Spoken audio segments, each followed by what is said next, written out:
Kita akan melihat dalam Filipi pasal yang kedua, Filipi pasal yang kedua, ayat yang pertama sampai ayat yang ke-11. Filipi pasal 2 ayat pertama sampai ayat 11. Kita baca secara bersama. Filipi pasal yang kedua ayat 1 sampai 11. Kalau sudah ketemu katakan amin. Ya, kita membaca mulai ayat pertama 2-3. Jadi karena dalam Kristus ada nasihat, ada penghiburan kasih, ada persekutuan roh, ada kasih mesra dan belas kasihan. Karena itu sempurnakanlah sukacitaku dengan ini. Hendaklah kamu sehati sepikir dalam satu kasih, satu jiwa, satu tujuan, dengan tidak mencari kepentingan sendiri atau puji-pujian yang sia-sia.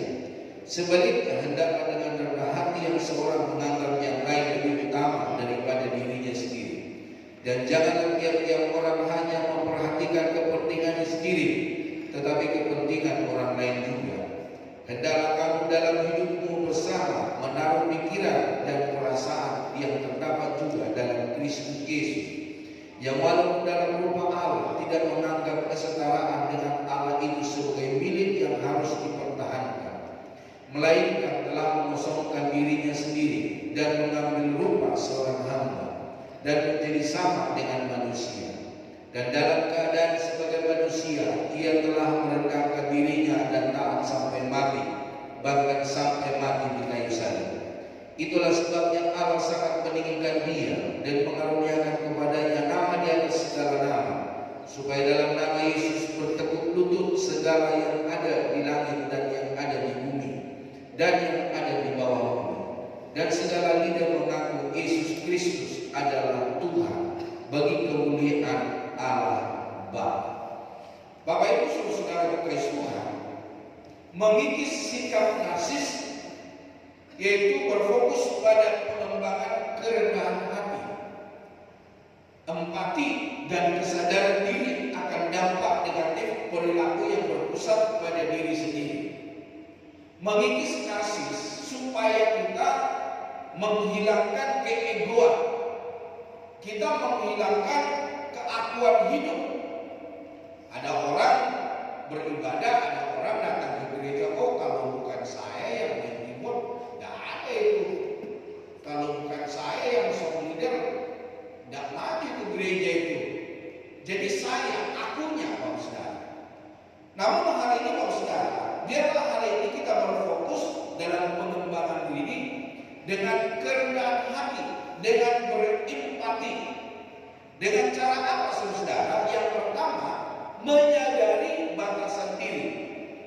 Nah, sikap narsis seringkali muncul dari keyakinan berlebihan akan keunikan dan kehebatan diri, bahwa setiap manusia memiliki kelebihan dan kekurangan. Keberhasilan yang diraih seringkali merupakan hasil dukungan dari orang lain atau faktor eksternal, bukan semata-mata karena kemampuan pribadi. Menyadari batasan diri akan menumbuhkan kerendahan hati. Jadi kalau kita menyadari kebatasan diri kita, saudara, maka akan terbentuklah yang disebut merendahkan diri. Jadi Bapak Ibu Saudara, hari ini mari kita seorang akan yang lain supaya kita merendahkan diri. Yang kedua, menyadari dampak negatif narsisme. Jadi Bapak Ibu Saudara terkasih Tuhan, sikap narsis yang berlebihan, di mana seseorang menganggap dirinya superior dan mencari perhatian terus-menerus, dapat merusak hubungan dengan orang lain dan menghalangi efektivitas dalam bekerja sama. Nah, renungkanlah bagaimana fokus yang berlebihan pada diri sendiri mungkin telah melukai perasaan orang lain atau menghambat perkembangan pribadi dan profesional Anda. Menyadari bahwa perilaku ini membawa petaka bagi kehidupan orang lain adalah langkah awal untuk berubah. Jadi Bapak Ibu Saudara terkasih Tuhan, ada sesuatu yang negatif yang bisa orang lain lihat, atau kita bisa sendiri lihat dari kita mengendalikan ego, yaitu yang disebut narsis. Yang ketiga, saudara, Mari kita memupuk empati. Orang yang narsis cenderung mengabaikan perasaan dan kebutuhan orang di sekitar mereka. Jadi Bapak Ibu Saudara kasih Tuhan, orang yang narsis cenderung melupakan orang lain, cenderung menghilangkan kebaikan orang lain, cenderung meremehkan apa yang menjadi kemampuan orang lain. Namun hari ini saudara, Tuhan mengajari kita supaya kita memupuk empati, rasa simpati, mulailah dengan mendengarkan orang lain secara aktif, mencoba memahami perspektif mereka, dan membayangkan dampak tindakan Anda terhadap perasaan mereka. Empati mengalihkan fokus dari aku ke kita. Jadi Bapak Saudara kasih Tuhan, keakuan kita diubah menjadi kita. Keberhasilan saya tidak bisa kalau Bapak Ibu tidak ada. Atau apa yang saya kerjakan itu tidak akan bisa disebut berhasil kalau tidak ada orang yang mendukungnya. Jangan seperti ada banyak orang berkata bahwa kamu bisa lihat rumah ini, kamu bisa lihat kekayaan saya ini, kamu bisa lihat keberhasilan saya. Ini adalah karena kerja keras saya. Ini adalah hasil keringat saya. Jadi Bapak Ibu Saudara kasih Tuhan, orang-orang seperti ini perlu dia belajar bagaimana dia memupuk empati. Yang keempat, meninjau motif pencarian validasi, meninjau motif pencarian pengakuan. Ada banyak orang yang ingin diakui, ada banyak orang yang ingin dihargai, ada banyak orang yang ingin disanjung di dalam hidupnya. Bapak Ibu Saudara, pikirkan kembali motif dibalik keinginan terus-menerus untuk dikagumi dan diakui. Banyak orang saudara kasih Tuhan setelah dia selesai bekerja, maka di dalam rumah, di dalam keluarga tidak ada sesuatu yang mengakui kepemimpinannya dahulu, keberadaannya dahulu, dan sekarang ketika dia ada di rumah, tidak ada lagi yang panggil Pak, tidak ada lagi yang panggil bos, tidak ada lagi yang panggil tuan. Namun Bapak Ibu Saudara kasih Tuhan, perlu kita mencari pengakuan itu untuk apa di dalam hidup kita. Apakah rasa percaya diri Anda rapuh dan hanya bisa ditopang oleh pujian eksternal, pujian dari luar? Refleksi ini membantu mengidentifikasi agar ketidaknyamanan yang mendasari narsisme dan mencari sumber validasi internal yang lebih sehat. Bapak Ibu Saudara, yang kelima, mari kita merenungkan motif dibalik kebutuhan validasi. Orang narsistik seringkali membutuhkan validasi dan kekaguman dari orang lain untuk menopang harga diri mereka yang rapuh. Renungkan motif dibalik kebutuhan Anda akan pujian atau perhatian. Dan juga yang keenam, menghargai orang lain. Orang yang narsisme perlu di dalam dirinya untuk belajar bagaimana dia menghargai orang lain. Jangan seperti yang dikatakan oleh seorang pengusaha. Dia berkata begini, ketika dia berhasil, dia berkata, apa yang kau perkatakan itu akan menjadi inspirasi bagi orang lain. Dan dia bilang, kalau saudara, kentut mukul itu akan menjadi inspirasi bagi orang lain. Tetapi dia bilang, kalau kamu tidak punya apa-apa, kalau kamu tidak punya keberhasilan atau sesuatu yang dikagumkan di dalam hidupmu, sehebat apapun yang kau, apa yang kau katakan tidak akan berharga. Nah Bapak Ibu Saudara, di dalam kekristenan, di dalam Tuhan tidak ada seperti itu saudara, supaya kita menghargai orang lain. Nah sikap narsis membuat seorang merasa berhak diperlakukan istimewa.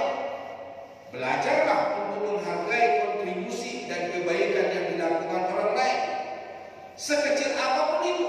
pengakuan tulus terhadap orang lain akan mengurangi perasaan superioritas diri. Yang ketujuh, saudara, mengakui dampak negatif sikap narsis dapat merusak hubungan sosial, menyebabkan konflik dan bahkan isolasi diri. Nah, bagaimana perilaku? Perilaku Anda mungkin telah menyakiti atau menjatuhkan orang-orang yang peduli pada Anda. Kesadaran akan konsekuensi ini dapat menjadi motivasi kuat untuk berubah. Jadi Bapak Saudara, supaya kita memikirkan dampak negatif ketika kita menjadi narsis, ketika kita membutuhkan validasi, ketika kita membutuhkan pengakuan dari orang lain, saudara. Nah, yang kedelapan, mencari bantuan profesional. Ketika kita menjadi seorang narsisme, maka kita perlu bantuan dari orang lain bagaimana supaya kita kembali ke hidup yang normal. Jika sifat narsistik sudah mengakar kuat dan mengganggu kehidupan sehari-hari, jangan ragu untuk mencari bantuan dari psikolog atau konselor profesional. Terapi dapat membantu mengenali pola pikir negatif dan mengembangkan mekanisme coping yang lebih adaptif. Jadi Bapak Ibu Saudara terkasih Tuhan, orang-orang yang profesional bisa mengidentifikasi apa yang terjadi dan apa yang harus kita perbuat di dalam hidup kita. Yang kesembilan, menghindari pencitraan berlebihan di media sosial. Media sosial sering menjadi lahan subur bagi perilaku narsistik karena memfasilitasi pencitraan diri dan pencarian validasi. Seringkali orang mencari pengakuan lewat media sosial, apakah itu Facebook, apakah itu Instagram, apakah itu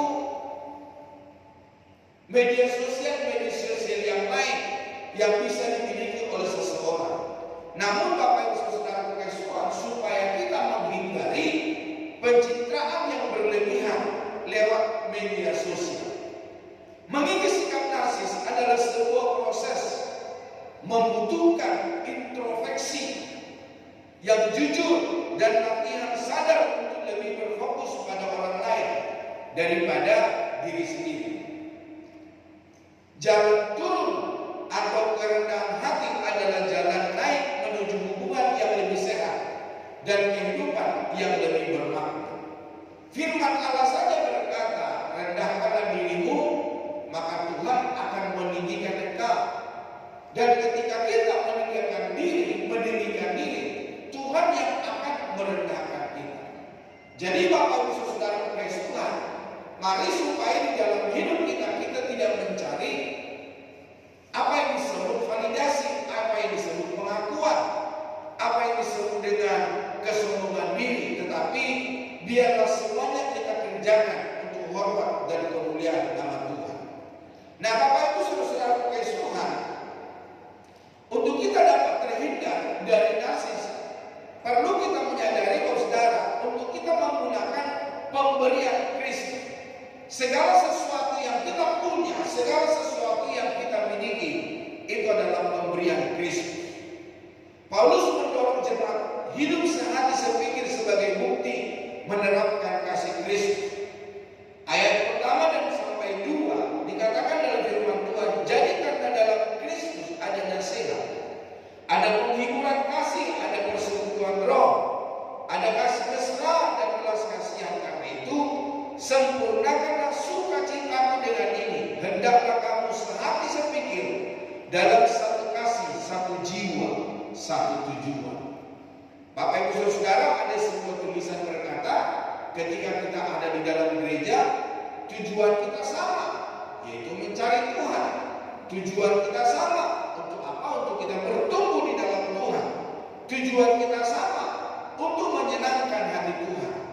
Dan tujuan kita sama, untuk kita ditolong, disembuhkan, diberkati, dan dibela oleh Tuhan.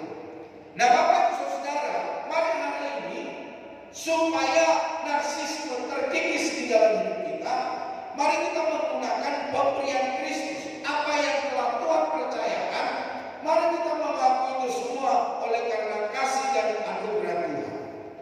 Penggunaan pemberian Kristus berfokus pada konsep karunia rohani dan kasih karunia atau anugerah Allah yang diberikan kepada setiap orang percaya, bukan untuk kepentingan pribadi, melainkan untuk memuliakan Tuhan dan membangun tubuh Kristus, membangun gereja, membangun pekerjaannya, serta kita dapat melayani sesama. Nah, Bapak Ibu Saudara pengasih Tuhan, mari kita mengakui dan menghargai pemberian-pemberian yang unik. Setiap orang Kristen menerima karunia atau anugerah yang unik dari Tuhan melalui Roh Kudus. Ini bisa berupa karunia berbicara, yaitu mengajar. Ada orang pintar mengajar, saudara. Tetapi ada juga orang pintar menasehati. Ada juga orang yang pintar melayani. Ada juga orang yang suka memberi. Sekalipun dia nggak punya, pokoknya dia memberi, saudara. Ada suka menjadi pemimpin. Ada suka yang menunjukkan kemurahan hati. Jadi Bapak Saudara kasih Tuhan, karunia yang Tuhan berikan itu berbeda-beda, saudara. Setiap kita yang ada di tempat ini, setiap kita mempunyai karunia. Dan mari kita mengakui dan menghargai pemberian-pemberian yang unik yang Tuhan percayakan bagi kita. Nah, Bapak Ibu Saudara, ketika kita mempunyai karunia, itu bukan karena usaha kita, bukan karena kebaikan kita. Itu adalah pemberian murni kasih karunia, murni anugerah Tuhan.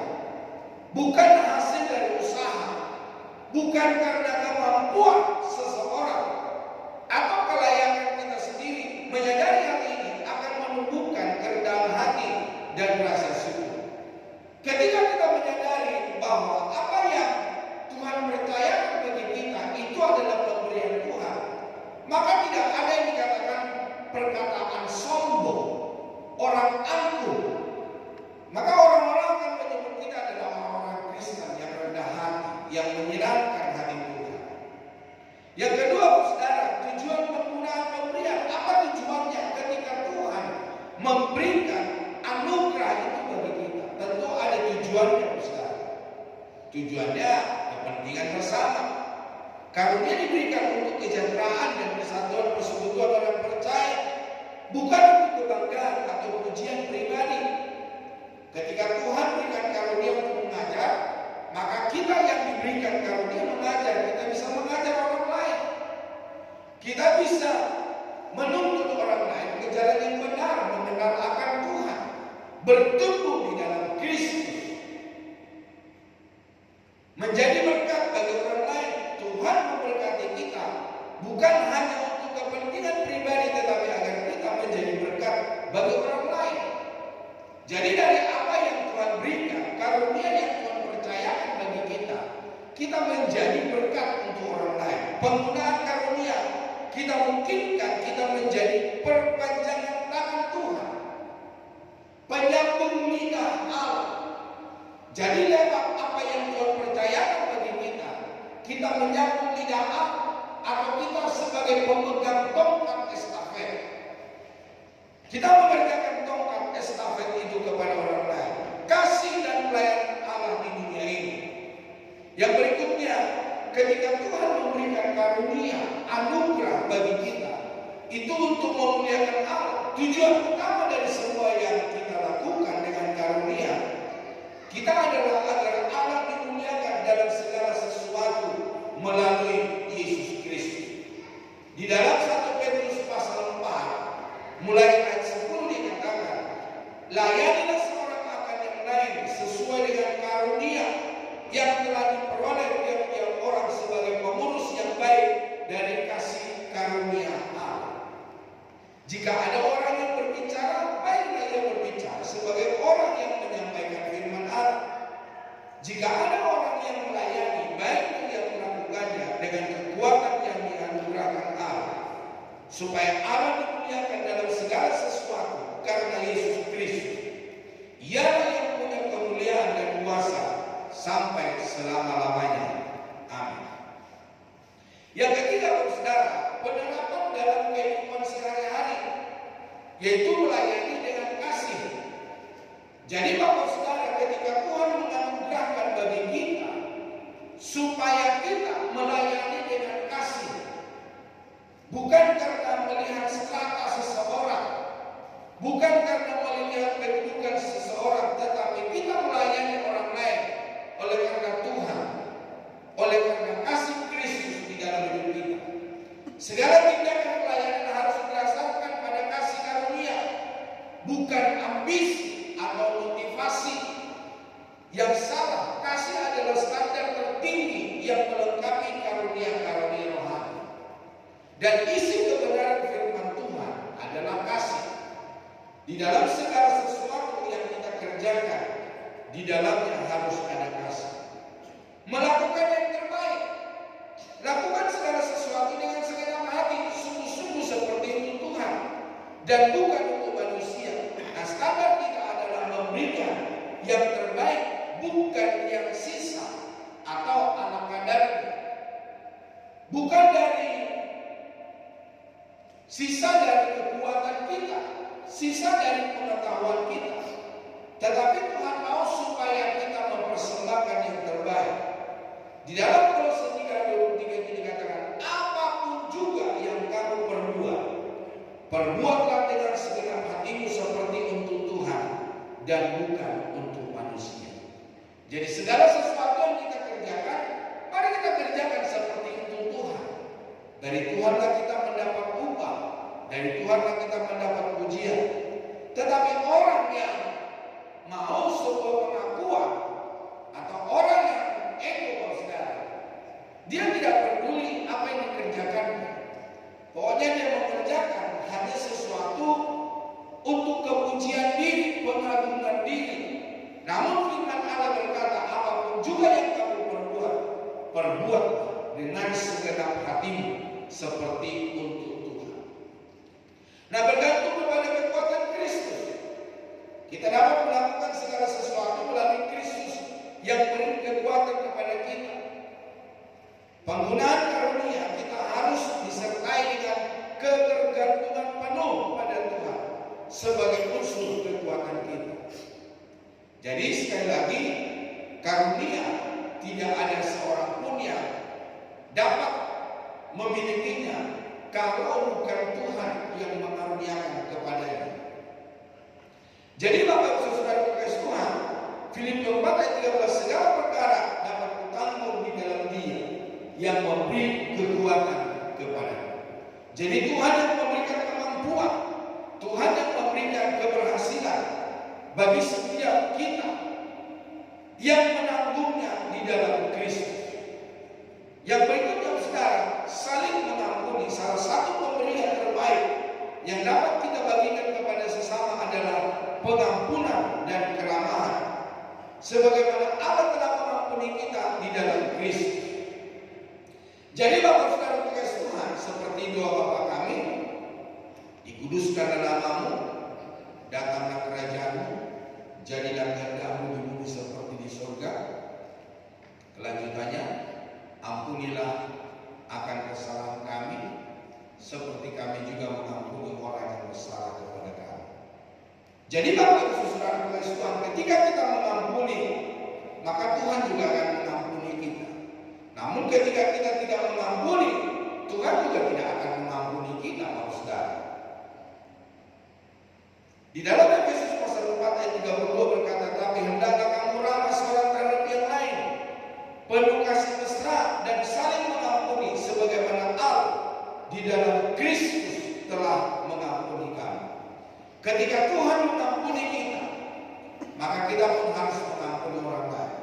Saya seringkali berkata, ketika kita mengampuni orang lain, bukan orang itu yang dibebaskan dari penjara keterikatan, tetapi kita yang dibebaskan oleh Tuhan.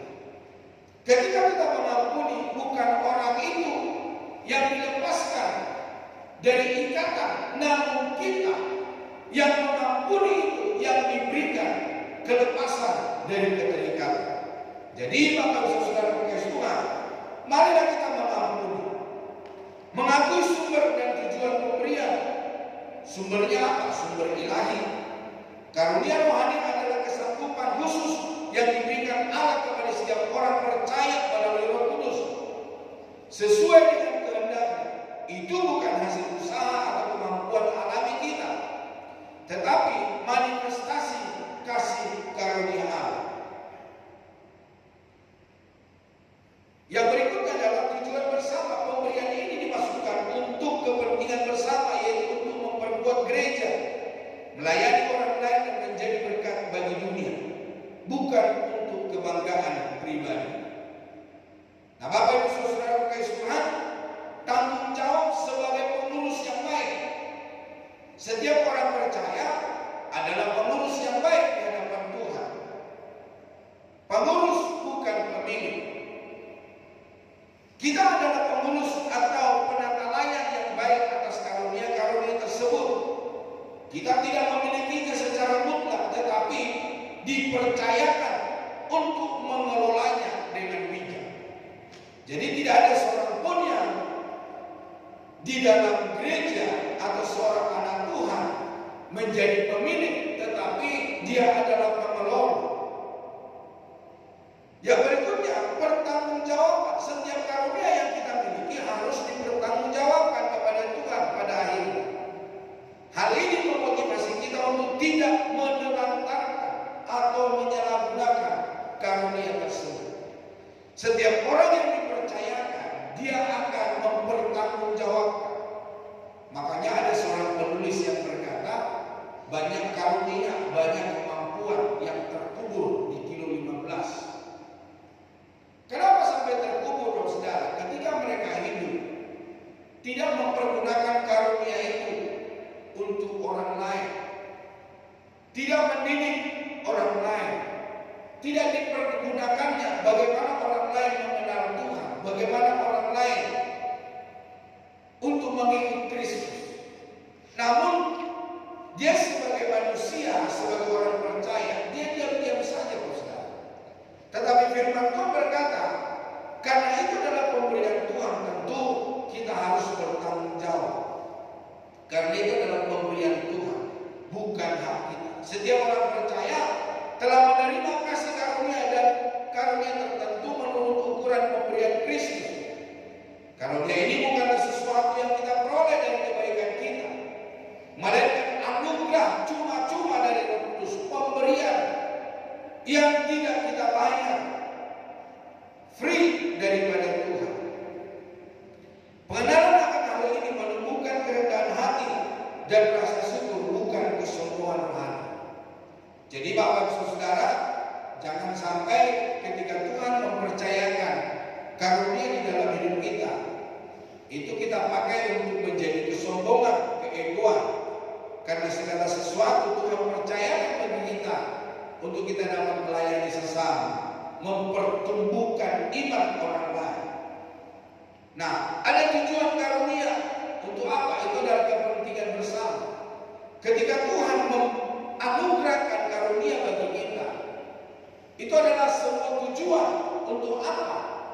Ada sebuah kepentingan untuk setiap orang tahu dan mengerti isi hati Tuhan.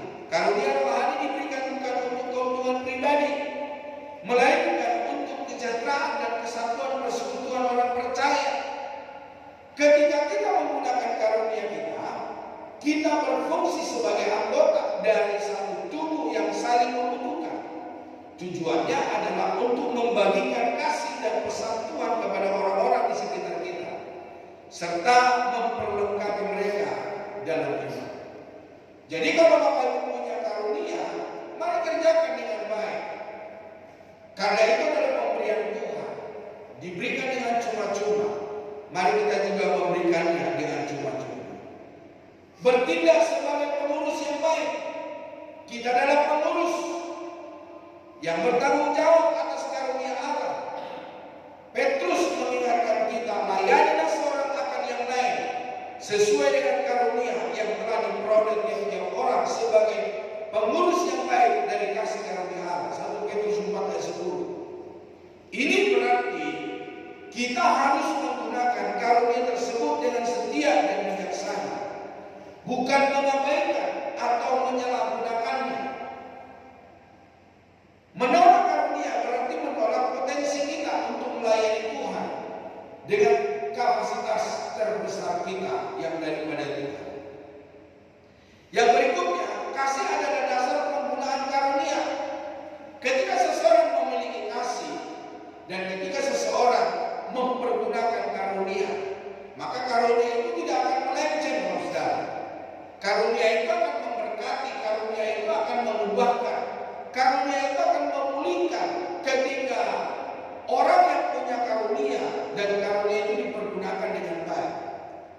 Karunia rohani betapapun hebatnya tidak bernilai apa-apa tanpa kasih.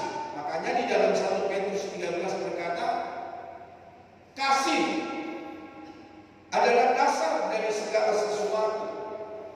Jadi Bapak Saudara, kalau kita tidak ada kasih, maka sekalipun tubuh kita dilukai, sekalipun nyawa kita dihilangkan untuk orang lain, kalau kita tidak memiliki kasih, maka itu semua akan sia-sia.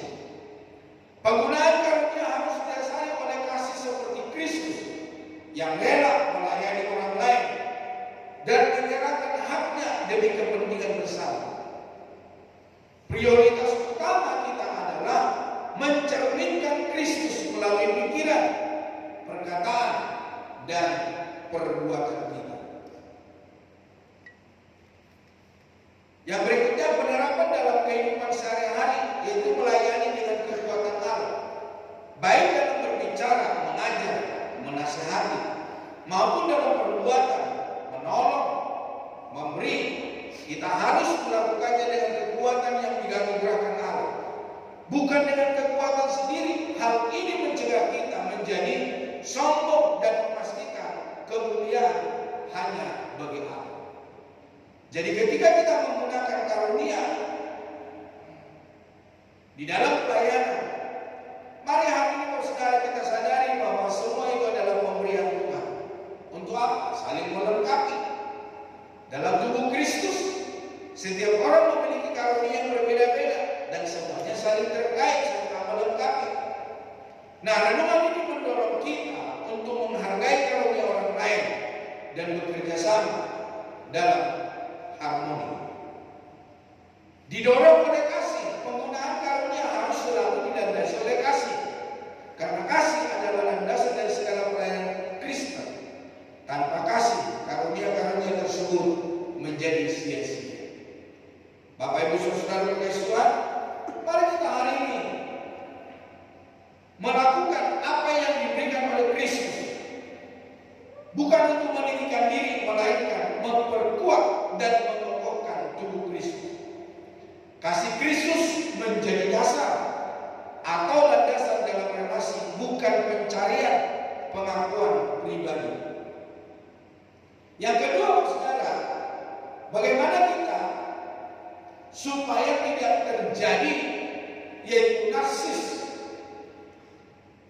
Mari kita Bapak Saudara sebagai orang percaya mencari kepentingan Kristus. Apa yang kita kerjakan, apa yang kita lakukan, semuanya untuk Kristus.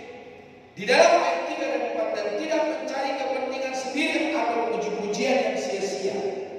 Sebaliknya, hendaklah dengan rendah hati yang seorang menganggap yang lain lebih utama daripada dirinya sendiri. Dan janganlah tiap-tiap orang hanya memperhatikan kepentingan sendiri, tetapi kepentingan orang lain juga. Nah, tidak mencari kemuliaan diri, tetapi kemuliaan Kristus. Hal yang menunjukkan kerendahan hati dalam pelayanan. Nah, Paulus menekankan agar mengutamakan orang lain, melihat kepentingan sesama lebih penting daripada ambisi pribadi.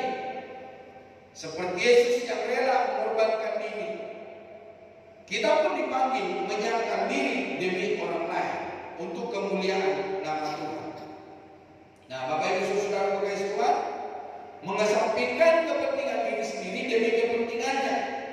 Ini berarti menjadikan Kristus sebagai pusat hidup. Tujuan utama segala tindakan dan teladan kerendahan hati, serta mengutamakan orang lain daripada ego agar hidup memuliakan Tuhan dalam setiap keadaan. Di dalam Filipi pasal 2 ayat yang ke-21 dikatakan, sebab semuanya mencari kepentingannya sendiri, bukan kepentingan Kristus. Jadi orang-orang di Filipi itu dilihat ada banyak orang yang mencari pengakuan. Bagaimana supaya orang lain mengakui pekerjaannya, bagaimana orang lain mengakui keberadaannya. Itulah sebabnya Rasul Paulus berkata, semuanya mencari kepentingannya sendiri, bukan kepentingan Kristus Yesus. Nah, Bapak Ibu Saudara kasih Tuhan, kita perlu melihat kehidupan, yang artinya menempatkan Kristus sebagai Tuhan, menempatkan Kristus sebagai teladan, dan tujuan utama dalam hidup yang berarti selalu mengikut sertakannya dalam setiap keputusan dan tindakan kita. Maka Bapak Ibu Saudara terkasih Tuhan, seringkali ada orang berkata supaya ketika kita melakukan apa yang menjadi tugas dan tanggung jawab kita, supaya kita berdoa mengandalkan Tuhan, berdoa minta kekuatan, minta petunjuk, minta kasih karunia Tuhan ada bersama dengan kita. Yang berikutnya mengutamakan yang lain, tidak hanya mencari kesenangan atau keuntungan diri sendiri, tetapi bersedia meninggalkan diri dan ego untuk mengutamakan kepentingan dan kehendak Kristus serta orang lain. Yang berikutnya adalah kerendahan hati, meneladani kerendahan hati Kristus yang telah mengosongkan dirinya dari kemuliaan surgawi untuk menjadi hamba di dunia ini, agar kita dapat menanggalkan keangkuhan. Ada juga yang disebut dengan pelayanan yang tulus, melakukan segala sesuatu dengan tulus dan setia, bukan karena jabatan atau pujian manusia, tetapi karena Tuhan melihat ketulusan hati dan pelayanan. Jangan seperti yang dikerjakan oleh banyak orang, dia memiliki kedudukan di dalam gereja, tapi ternyata apa yang dimilikinya, kepercayaan yang gereja berikan, bukan untuk hormat dan kemuliaan nama Tuhan, tetapi sebuah sanjungan. Ketika dia bertemu dengan orang-orang di sekitarnya, maka orang bertanya, kamu bekerja apa di gereja? Oh, saya bendahara gereja. Oh, saya pemimpin pujian. Oh, saya pemain musik. Saya aktivis. Saya pelayan Tuhan yang hebat.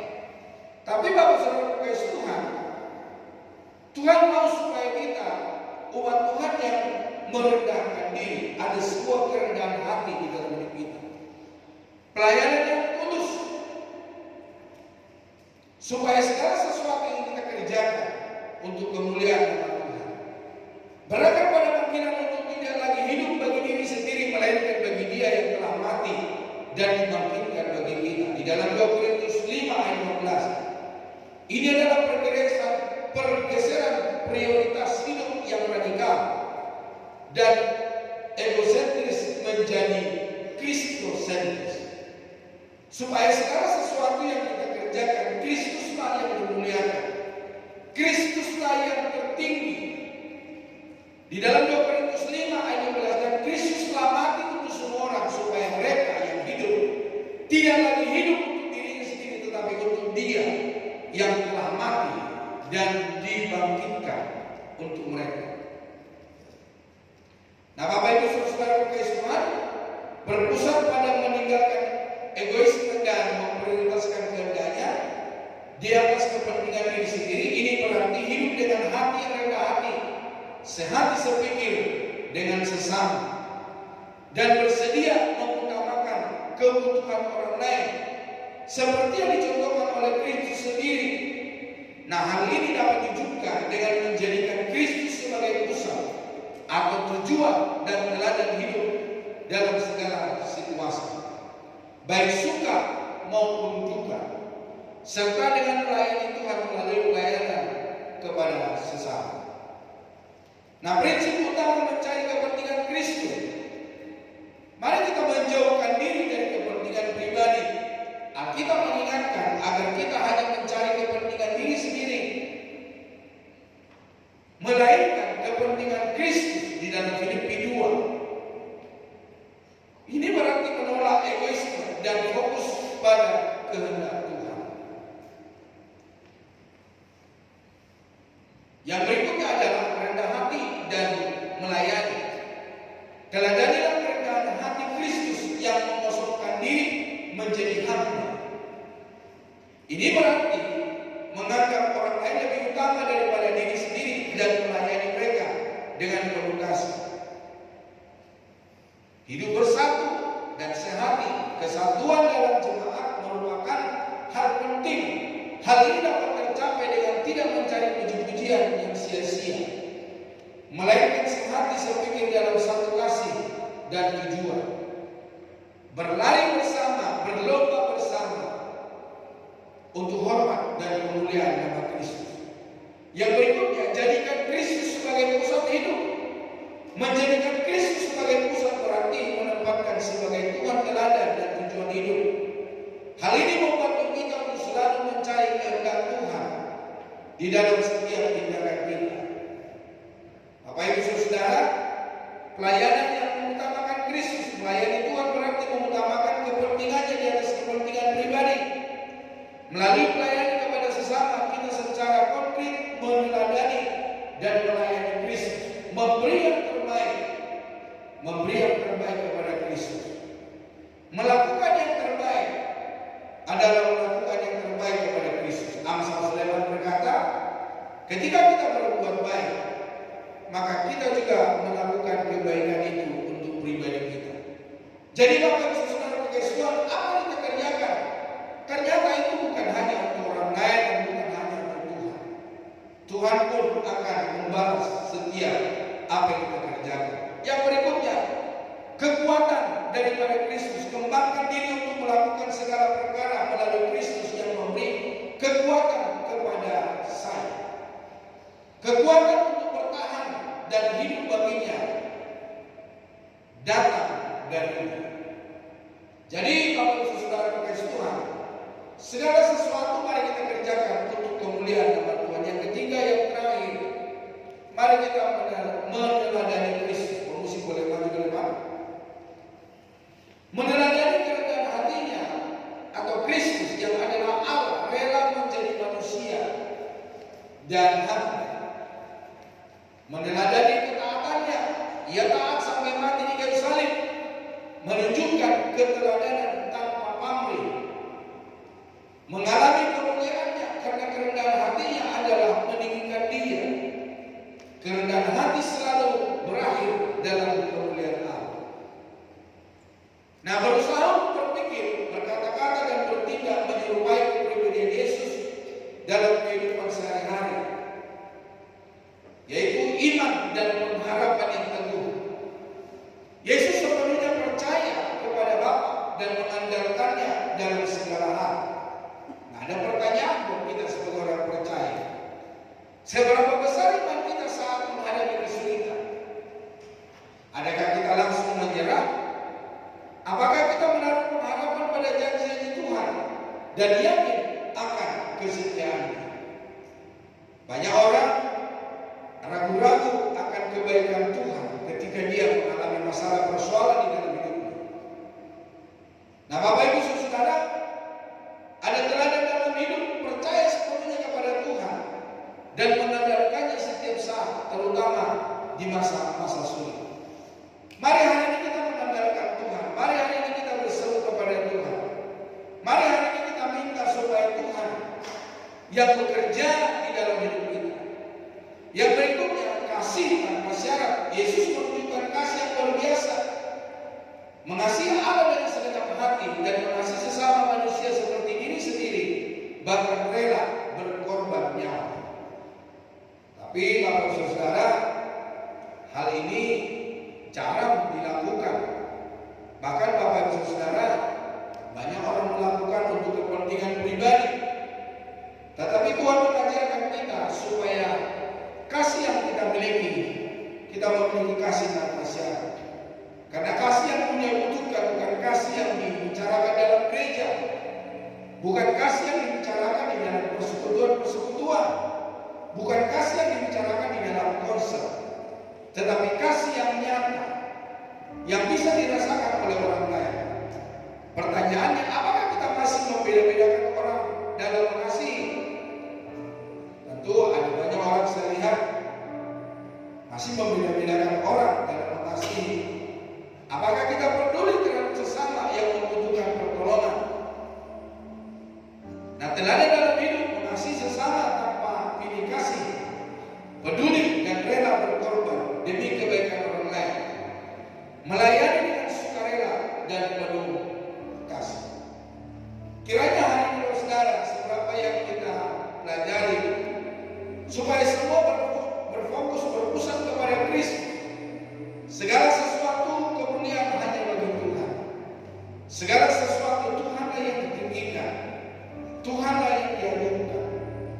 Di dalam segala perkara supaya kita mengandalkan Tuhan yang menolong dan membela kehidupan kita di dalam setiap apa yang kita kerjakan.